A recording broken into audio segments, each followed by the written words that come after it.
KKSS Ramachandran, Muthusamy, Sekar Babu, Senthil Balaji இப்போ இல்லை, கண்ணப்பன், ஏவா வேலு, இப்படி லிஸ்ட்டை பார்த்தோம்னா திமுக காரனே வெக்ஸ் ஆகிடுவான். என்னடா இது எல்லாம் அதிமுக காரங்க. ஏன்னா இன்னைக்கு அந்த அளவுக்கு அந்த திமுக கட்சி பலவீனம் ஆயிடுச்சுங்க. அதிமுகலேருந்து வர்றவங்க தான் முக்கிய பொறுப்பில்.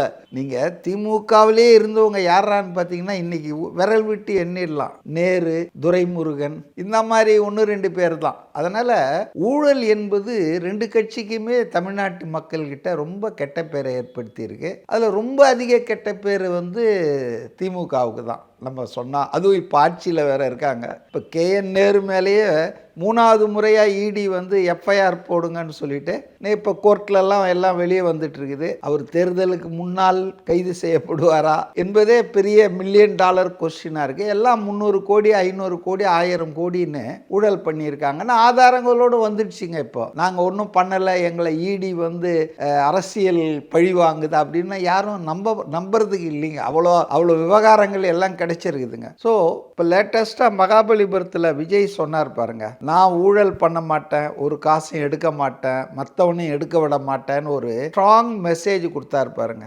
அப்போ அது ஊழலற்ற நிர்வாகம், ஊழலற்ற ஆட்சி, மக்கள் பணம் கொள்ளை போக அனுமதிக்க மாட்டேன் அப்படின்ற ஒரு ஸ்ட்ராங் மெசேஜ் கொடுத்தாரு பாருங்க. அதுதான் இந்த தேர்தலில் ஒரு மையமான ஒரு விஷயமா பேசப்பட போகுதுன்னு நான் நினைக்கிறேன்.